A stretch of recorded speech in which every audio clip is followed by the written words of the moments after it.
En tout cas, merci beaucoup. D'ailleurs, comme vous venez de le dire, c'est la première fois que je fasse une interview avec votre chaîne. Je suis flatté aussi, seulement que vous me surprenez. Mais de toutes les façons, comme je suis habitué depuis la Deuxième République, je ne crains rien. Donc, mon nom, c'est Likuo Bolangala Maurice. Bon, je suis ancien chargé de mission du maréchal Mobutu. Et je crois bien que sur le plan politique, presque tout le monde, si je dis tout le monde, c'est-à-dire les anciens qui ont été avec nous depuis la Deuxième République, même pendant ceux qui sont venus pendant la conférence nationale, jusqu'à l'arrivée de Laurent Désiré Kabila, presque tout le monde me connaît, ceux qui ont déjà fait la politique. Alors, je crois bien que je dois me limiter là-bas, parce que ce n'est pas la toute première fois, et puis l'opinion me connaît très bien. Le problème de la situation qui se passe chez nous à l'est du pays, c'est depuis 2000 que j'ai parlé de ce problème. Et je crois bien que ceux qui me suivaient sur CCTV connaissent vraiment quelle était ma position. Et je crois bien que si, depuis cette époque-là, si le pouvoir de cette époque, même ce pouvoir actuel, s'ils avaient suivi ce que moi j'avais dit, je crois bien qu'on n'allait même pas arriver à cette situation. Parce que j'étais le tout premier à dénoncer le complot, c'est-à-dire le plan organisé par les Américains pour déstabiliser notre pays, depuis l'époque de Bill Clinton. Donc les démocrates, pour nous, sont les tombeurs de notre pays. À chaque fois qu'il y a des démocrates, il y a toujours des problèmes dans notre pays. Et j'avais parlé des multinationales. Comment les multinationales anglo-saxonnes avaient financé le démembrement de notre pays. J'avais parlé de tout ça et il y a des archives parce qu'aujourd'hui, si vous descendez à la CCTV, comme vous, les journalistes, vous gardez toujours les archives. Je crois bien que si on balance tous ces éléments, on dirait comme si j'avais parlé de ça hier. Alors que ça fait plus de 20 ans que j'ai parlé de ce problème. Même le plan américain, disons des Occidentaux, pour démembrer les trois grands pays d'Afrique. C'est-à-dire le Soudan, ils ont réussi. Maintenant, c'est notre pays, la République du Zaïre, que vous appelez aujourd'hui République démocratique du Congo. Et après, ça serait le Nigeria. Donc ça, c'est un plan bien monté. Et j'avais même souligné comment est-ce qu'ils ont préparé Kagame. Lorsqu'il était à Fort Bragg, formé à Fort Bragg. Ensuite, on l'a initié dans la CIA, à Langley, à Virginie. Comment et la mission qu'il avait reçue. J'avais déjà parlé de ça. Mais si on avait pris des dispositions depuis cette époque, je crois bien qu'on n'allait même pas arriver à cette situation. Parce que nous, qui avions évolué aux côtés du maréchal, nous avions toute cette situation. Ce qui allait advenir, que ce soit pour nous, comme je viens de dire, que ce soit même d'autres pays, les trois pays africains. Ils ont réussi au Soudan. Maintenant, c'est notre pays. Mais comme on dit toujours que comme nous sommes de la Deuxième République, et petite, nous sommes des opposants, ils ne veulent pas suivre. Alors que les affaires d'État, les affaires d'un pays, il n'y a pas d'opposants, il n'y a pas de première et deuxième ou bien centième république. Il y a plutôt la stratégie pour sauver un peuple. Et je crois bien que si les services de renseignement, depuis cette... Bon, malheureusement, puisque actuellement c'est complètement infiltré, inféodé par les agents de Kagame, mais si c'était par exemple à l'époque de la Deuxième République, l'AND, que moi j'appelle, qu'on appelait l'AND, je crois bien qu'ils allaient exploiter justement cette situation. Et j'étais même arrivé à donner même la visite de Bill Gates. Bill Gates était le premier à venir dans notre pays dans l'incognito. Même votre gouvernement à cette époque-là de Kabila ne savait même rien. Mais lorsque j'avais dénoncé cette situation, lorsque Bill Gates est descendu à Goma, il a logé là-bas. Et lorsque j'ai dénoncé cette situation, puisqu'il est allé justement suivre le circuit du trafic de coltan, hein, avec l'affaire là de Mwagachouchou qui les fournissait, tout ça.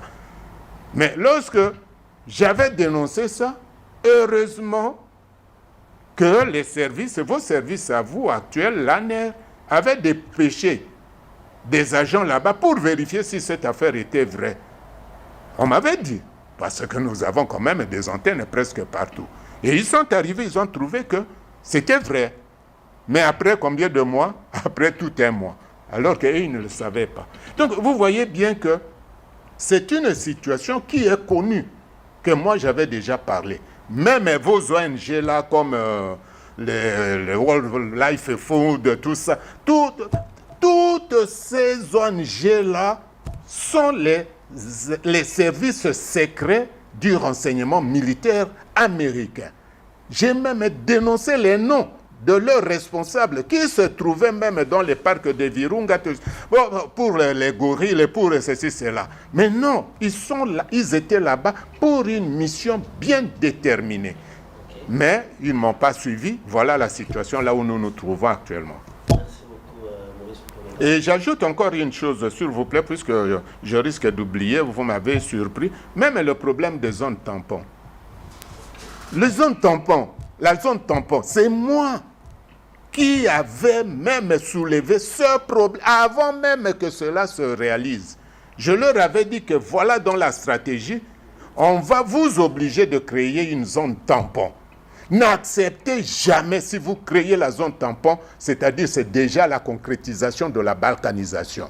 Et évitez à 1000% que vous puissiez être assisté par l'armée anglo-saxonne, c'est-à-dire les anciennes colonies anglaises qui nous entourent. Si vous voulez, soit des soutiens, parce que j'avais même dénoncé la véritable mission de la MONUC à cette époque-là. Non, c'était tout d'abord MONUC. J'avais dénoncé, je leur avais dit, voilà la mission de MONUC, c'était ça. Ils ne m'ont pas suivi. Aujourd'hui, voilà où nous nous retrouvons. Bon, vous savez, notre pays, surtout avec le nom là de République démocratique du Congo, je peux dire que c'est comme si c'était un pays déjà envoûté. C'est déjà envoûté parce qu'on crée toujours des premières. Dans l'histoire même politique, même diplomatique, mais on crée toujours des choses qui n'existaient même pas et qu'on n'a jamais entendu parler quelque part dans un autre pays. Donc nous sommes spécialistes dans l'improvisation, l'amateurisme, et puis, disons, je peux dire que vraiment c'est triste. Comment pouvez-vous admettre dans un parlement des élus qui ont déjà terminé leur législature, et c'est même illégal, anticonstitutionnel, vous les reconduisez. Sur base de quoi? Je veux connaître tout d'abord, disons, l'article de la Constitution et aussi un des articles de la loi même électorale. Donc, quelque chose qui n'est pas prévu par la loi ne peut pas exister. Bon, moi, je ne suis pas juriste, je suis économiste, d'accord. Mais à la faculté d'économie, nous apprenons aussi quelques notions de droit. C'est comme aussi en droit, on étudie aussi quelques notions d'économie. Je n'ai jamais vu ça nulle part au monde. Alors, si vous créez la jurisprudence, mais une très mauvaise, allons-y. Puisque moi, si je donne ma véritable, disons, position, on va encore crier, oh voilà, il est opposant, il est haineux, il est jaloux. D'ailleurs, vous savez que nos hommes actuellement sont spécialisés à donner des étiquettes aux gens. C'est-à-dire, nous tous, nous devons penser la même chose, les 100 millions de Congolais. Mais si vous êtes dans une autre position pour aider le pays, on dit que vous êtes opposant. Alors j'aimerais mieux me limiter jusque-là, mais c'est vraiment regrettable. Ça n'a jamais été nulle part au monde. Le Rwanda. En tout cas, mon cher frère, moi, lorsque je parle de Rwanda, ça me fait très mal. Pourquoi? Parce que j'ai déjà été là-bas. J'ai déjà été là-bas, plusieurs fois. Même lorsqu'on était des étudiants, à Bukavu, j'étais là-bas. Que ce soit Rwanda, que ce soit Burundi, tout ça. Mais le Rwanda ne peut rien faire si ce n'est les Américains et les Occidentaux.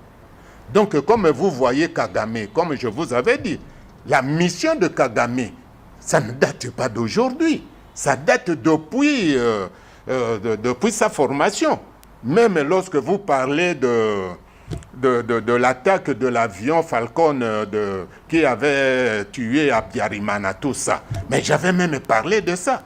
Mobutu devait être dedans, parce que c'est l'avion Delta Zulu de Roméo Delta Zulu du maréchal qui devait faire cette course, c'est-à-dire prendre Habyarimana et le président burundais aller à ce sommet-là et le retour pour qu'on puisse les faire descendre tous les trois. Heureusement, nous étions déjà informés 4 jours avant la réalisation de ce complot. C'est comme ça que nous avions annulé en dernière minute le voyage du maréchal. Vous voyez, c'est-à-dire tout était... Nous étions déjà au courant de tout. Mais Bino Bolingi Koyo que la bisote, puisque nous sommes de la Deuxième République. Allez-y. Alors nous allons voir là où est-ce que vous allez aboutir. Mais aujourd'hui, comme le président Félix actuellement, lors de sa prestation de serment pour le 2e mandat, il a dit qu'il va corriger les erreurs de son premier mandat. Alors c'est l'occasion. Il a fait enrichir ses amis et ses frères. Maintenant, stop. Maintenant, il doit travailler. Et pour travailler, il doit avoir des gens qui maîtrisent ce pays sur le plan politique, diplomatique, militaire et économique. Êtes-vous prêt à l'aider? Pardon? Êtes-vous prêt à l'aider? Pour aider mon pays, je suis toujours disposé puisque j'ai été formé pour ça. Si vous faites appel aujourd'hui, vous allez... Je vais le faire pour mon pays. Parce que ce qui se passe, ça me fait mal. C'est comme un médecin, il connaît que Motuboyaza a maladie boyée. Pour le guérir, il faut ça. Mais comme vous ne venez pas avec lui à l'hôpital, il y a pas avant à côté à la bino. Je dis bien tout simplement que nous devons être patriotes, nationalistes, africanistes pour sauver le pays, comme ça se passe maintenant au Mali, au Niger, à Burkina, au Gabon. C'est-à-dire prendre conscience de son pays et de son peuple pour le sauver. Voilà.